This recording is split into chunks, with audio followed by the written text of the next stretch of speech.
Welcome to my channel గగన TV. ఈరోజు మనం మట్టికాయ కారం చేసుకుందామండి. చాలా బాగుంటుంది కారం. తయారీ విధానాన్ని చూద్దాం. కారం కోసం 1/2 కేజీలో సగం మట్టికాయలు కొన్ని నీళ్ళు పోసుకున్నాను, దాంట్లో వేస్తున్నా. మీరు ఎన్ని కావాలంటే అన్ని మట్టికాయలు తీసుకోండి. నేను 1/2 కేజీలో సగం తీసుకున్నాను. అలా కొంచెం ఉప్పు, మళ్ళీ కొంచెం ఉప్పు మళ్ళీ వేసుకుంటాము.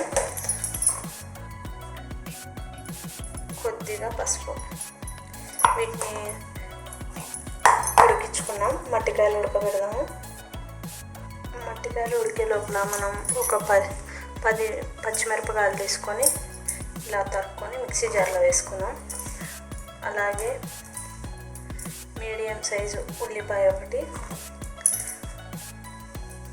అలాగే ఒక టమోటా, దీంట్లోనే కొంచెం, అలాగే కొద్దిగా చింతపండు. మనం ఇందాక మట్టికాయల్లో ఉప్పు వేసుకున్నాం కదా, మళ్ళీ దీంట్లో చూసి వేసుకోండి. కొంచెం ఉప్పు అయితే సరిపోతుంది. ఇది మిక్సీకి వేసుకున్నాం. ఇలా బరగ్గా వేసుకోండి, మరి ఫైన్ పేస్ట్ లాగా చేయొద్దు. ఒక్క పలుసు తిప్పితే సరిపోతుంది. ఇప్పుడు దీన్ని పోపు వేసి చూపిస్తాను.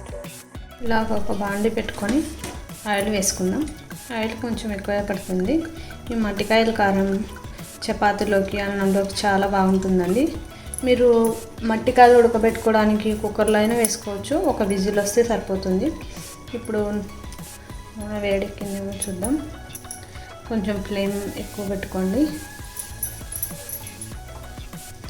ఇప్పుడు పోపు వేసుకుందాం. కొంచెం జీలకర్ర, ఆవాలు, కొద్దిగా చట్నీ వేస్తున్నాం కదా, అందుకోసమే పొట్టిమిరపకాయ, కొద్దిగా అంటే కొంచెం శనగపప్పు. వేగాక మనం మిక్సీ పట్టుకున్నాం కదా పచ్చిమిరపకాయలు, టమోటాలు, ఉల్లిపాయ, అది వేసుకున్నాం. పోపు వేగనిద్దాం. ఫస్ట్ కొంచెం వేగాక కొద్దిగా 4 రెమ్మలు కరివేపాకు వేసుకోండి. ఇప్పుడు మిక్సీ పట్టుకునేది వేద్దాం. మిక్సీ పట్టుకునేది వేసుకున్నాం కదా, ఇది ఐ ఫ్లేమ్ మీదనే బాగా పచ్చివాసన పోయే వరకు వేయించుకోండి.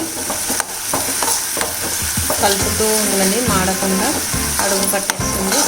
అందుకోసమని పచ్చివాసన పోయే వరకు వేయించుకుంటాం. ఇది బాగా వేగాలి. నూనె పైకి వచ్చే వరకు వేయించుకోండి. ఇలా కలుపుతూ ఉండండి. కలిపితే బాగా వేగుతుంది. ఒక మట్టికాయ కారం చాలా బాగుంటుందండి. ఖచ్చితంగా ట్రై చేయండి. చపాతీలకు కూడా చాలా బాగుంటుందండి. ఖచ్చితంగా చేసి చూడండి, మీకే తెలుస్తుంది. ఇలా వేగుతుంది కదా, ఇట్లే ఒక 5 నిమిషాలు పెట్టేసినామంటే బాగా వేగిపోతుంది. తర్వాత ఇలా వేగింది చూడండి. వేగి నూనె బయటకు వస్తుంది. ఇలాగా 1 నిమిషం మీద ఇంకా బాగా దగ్గరకు అవుతుంది. ఇది దగ్గరకు అయ్యాక పట్టేయకుండా వదిలేసి చూడండి అంత ఆయిల్. ఇప్పుడు ఉడకబెట్టుకున్న మట్టికాయ వేసుకుందాం.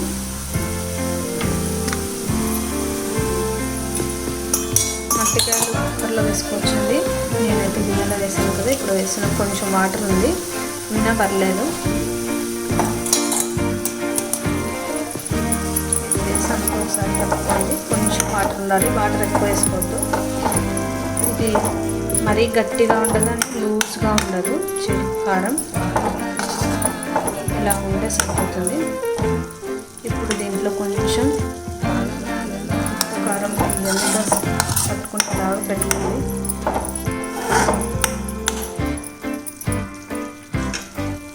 ఇది 1 నిమిషం మగ్గనిద్దాం. ఇలా ఉడుకుతుంది కదా, కొద్దిగా వేయించి పొడి చేసుకుని గుడ్డల పొడి వేస్తున్నాను. 1 స్పూన్ కంటే కొద్దిగా ఎక్కువ పడుతుంది. కొంచెం వేసుకోండి. ఇదంతా బాగా కలుపుకోండి. కలిపి ఎక్కువ టైం ఏం తీసుకోదు. కలిపేసి 1 నిమిషం పాటు మూత పెట్టేసానంటే బాగా మగ్గుతుంది. మీరు క్వాంటిటీ పెంచుకునే కొద్దీ టమోటా, పచ్చిమిరపకాయ, టమోటా ఎక్కువ వేసుకునే పద్ధతి, చింతపండు అవసరం లేదండి. నేను కొంచెం టమోటా తక్కువ వేసాను, కొద్దిగా వేసాను. చింతపండు అవసరం లేదు మామూలుగా అంటే. ఇలా ఉంది కదా, ఇప్పుడు కొంచెం మూత పెట్టి ఒక 5 నిమిషం అలాగే పెట్టేసుకుందాం. 1 నిమిషం తర్వాత చూద్దాం. బాగా మగ్గుతుంది కదా, కొంచెం కొద్దిగా కొత్తిమీర వేసి పైన ఒక్కసారి కలిపి, తాలింపులాగే ఉంటుందండి, కాకపోతే కొంచెం టేస్ట్ ఫ్లేవర్ మారిపోతుంది. నాకు మట్టికాయ కారం అన్న, మట్టికాయ కూర అన్న చాలా ఇష్టం అండి, అందుకే ఎక్కువగా చేస్తున్నాను. ఇప్పుడు మూత పెట్టేసుకొని ఆఫ్ చేద్దాం. ఆఫ్ చేసి ఒక 5 నిమిషాలు అలా పెట్టేస్తాం, బాగుంటుంది, ఫ్లేవర్ అంతా పట్టుకుంటుంది. స్మెల్ అదిరిపోతుందండి మట్టికాయ కారం. ఇప్పుడు ఒక గిన్నెలోకి తీసుకుందాం. చూడండి, మన మట్టికాయ కారం రెడీ అయింది. నచ్చితే లైక్ చేయండి, షేర్ చేయండి, మీ ఫ్యామిలీ అండ్ ఫ్రెండ్స్కి షేర్ చేయండి. రెసిపీని ఖచ్చితంగా ట్రై చేయండి. Subscribe to my channel. Thank you.